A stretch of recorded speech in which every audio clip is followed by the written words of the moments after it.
Hi, everybody. This is Allison Hardy and Joanne Barnes Young. We attended Summit in Nashville this year, and we went to a training by Meg Wazinski and Erin Young. Yes, Erin Young. Thanks, Joanne. About coaching your challenge groups for long-term success. So instead of doing a big, long post for you all, we figured we'd just do this video because it might be a little bit easier. So, Joanne, go ahead and take it away. So my main takeaway was that in a lot of my groups, I don't set the expectations at the beginning. So they talked about writing a big post, setting like 3 points or so about what you expect out of your group. So I know a lot of us will run groups and then say we're not getting the engagement we want, or things just there's not a lot of energy. So you want to start off like the first day setting up, like, these are my expectations for the group, because you're the leader and they're going to be following you. You're not following them. So set your expectations. So I did that this week and it's worked out really well for me in my group. It's been awesome. I've had lots of engagement and people have been actually checking in every day because I told them at the beginning that's what I wanted them to do. So it's been working out awesome. Yeah, and I think that's really important. I know that people like structure, like they like to know what to expect and they like to know what's required of them. So setting those expectations really makes sense in order to accomplish that. Well, because I think if we're always in a lot of our own groups, we don't really think of it like they are new, they don't know what to do. Yeah. So we're like just running our groups like we always do, going through every day, posting our stuff. And I don't normally think like, wait, I just added like 5 new people as clients this week and they don't really know like what the expectation is. Like they don't know if they should just sit back and watch, or if they should be actually writing posts and engaging stuff, which is what is usually my first expectation for them, is to tell them to share everything. Yeah, that's awesome. That's awesome. Cool. So they also talked about Shakeology and how to talk about Shakeology with your challengers. And I know for a lot of people, Shakeology is hard to talk about. Like, we as coaches obviously get it because we partner with Beachbody and Shakeology is a huge part of Beachbody. But not a lot of people get it.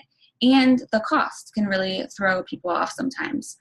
So they gave some really good action items to either get them in the door with Shakeology or to have them continue Shakeology, continue their HD shipments.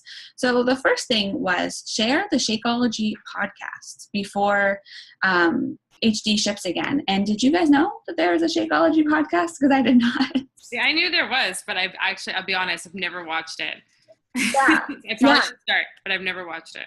Yeah, and apparently they give I haven't watched it yet either, but apparently they give a ton of really great information, and it's just really super informative. So if your ladies like podcasts, that could be a good thing to talk about, especially right before that HD shipment goes out. So that's number one.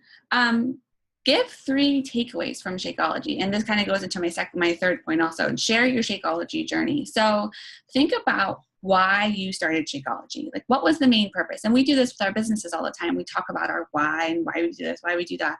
So Shakeology is the same thing. If you experience stomach problems, or if you're like allergic to everything, or if you just eat really terribly and need to guarantee yourself 1 good meal a day, that's a really good Shakeology story. So share your story with your challengers. And that could also encourage them to continue it, because as we all know, you can't just take it one time. You can't drink it one time and you're automatically healed. It doesn't work that way. Right. It's a lifestyle change. So by sharing your journey with them, it might encourage them to either try it or continue on with those shipments. They also mentioned sharing recipes and highlighting ingredients. And Shakeology, quite honestly, when I first started it, I didn't love it. It was not my most favorite thing in the world, but I understood the value of it. So I wanted to try to find a recipe that worked for me. But my coach that I had at the time was not providing that for me. So I went to Pinterest and I found a ton of really great recipes on there. And eventually I found one that I liked, but it took a while. And I think that was because that coach I was working with, her and I had like a disconnect with one another. And so that would have been really great if I would have had that support. So share those recipes with your challengers, and share about the ingredients and why the ingredients are so good and why we love them and why we know that we need to drink all of this awesome goodness every day. I love the recipe thing, because I have so many challengers that end up saying they don't want to continue with Shakeology because they're always like, I didn't really like it. I didn't find anything that worked for me, or I tried it with this or with that. And they'll talk about like one thing they tried and how horrible that was. And I'm like, oh, well, if I had been talking about it all along, we would have found you a recipe that you would like, because there's always one recipe for somebody, you know what I mean? Like everybody always finds one they really like, hopefully. Yeah. And the whole setting expectations thing too, by giving them permission to post in the group, they could have like posted, hey guys, I can't find a Shakeology recipe that I like can someone help me out? And by like giving them that permission through the expectations, going back to what you were talking about, that could have helped them. And like you wouldn't have that problem. Right. Yeah. Exactly. Totally. So then that goes to engagement again. So we're going to go back to engaging. So you want to act like you are a participant in the group and not just leading it. You are leading it, but also to go in there and commit and check in daily and kind of give them the lead. So like go in and put up a workout selfie and say who did their workout today, or go in and show them that you're eating like the same types of meals that you're recommending for them, so that they can see that you're following the program, that you're excited, and that you're on this journey with them, and you're not just the person at the top just giving them instructions. Yeah. And that also helps you be more relatable. Yes. Because people are intimidated by fitness people. Yeah, most of the time. I get that a lot. I get people who are like, what do you eat? Because they think that I'm like, this like super healthy person. I'm like, yesterday I had a burger and fries. Like, it's fine. Like, we all are human. So like reiterating that, I think people do ask me that, and I say like, I'm not always doing a program. So I'm not always eating out of like the 21 Day Fix containers, or like, I like them, but I don't do it like every day, all day. And they're like, what do you do when it's like your birthday? I'm like, well, because I do this all year on my birthday, I eat cake.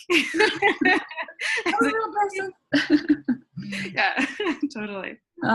Okay. So then the last thing they talked about was ending the group. And I know that I always struggle with this. And I've attempted to do this in the past, but not successfully. So I thought this was really important.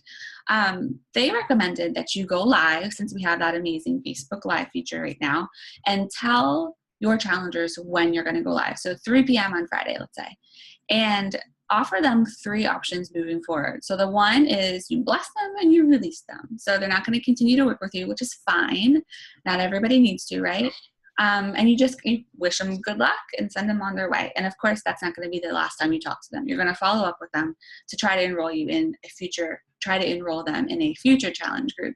But it's okay for them to go on. It's okay. So that's not option number 1. Option number 2 is to just roll over into the next challenge group. If you're doing a new program, that might be something really good to market because you don't want your clients to plateau or get bored. So a new program might be a good way to do it. Or if they just really love whatever program you're doing, roll them over into a new program and maybe consider like switching up the schedule so they're not doing the same thing. I think like finding a new program for them at some point is really important, because I get a lot of clients that just want to do 21 Day Fix over and over and over again. And then they turn around and go, I'm not losing weight anymore. I don't know what's going on. And I'm like, well, you've been doing the same program for 4 or 5 months. Your body has gotten used to it. You're not getting results anymore because you're not challenged anymore. You're just kind of like going through the motions, doing the same workout every day. Yeah, and they're probably not like upping their weights or really like increasing their reps or anything like that. Yeah, so that's really important to explain also. That's a really good point. And then the last one is presenting the coaching opportunity. So they said, continue with me and pay it forward to others. So that's when you can have the opportunity to talk about the coaching opportunity. If they really are like awesome challengers and they're totally into it, that they would be good coaches, right? So talk about the discount of course. Try to make a graphic up for the Shakeology discount and how being a coach gets you like a $15 Shakeology discount. Because some people might just want to do it for the discount if they really love Shakeology. So that's a good option. But then also, talk about the opportunity and talk about how it's changed your life and how you've grown from it and how you've impacted others and all that. So the third option is presenting the coaching opportunity in your live video. Which is awesome, because I got all my coaches through my challenge group. So that's... Yeah, you do. You're really good at that. So that's really cool. Awesome. Any other tips, Joanne? I think that's all I got right now. Cool. Looking through my notes here. Another one I really liked was the Success Buddy.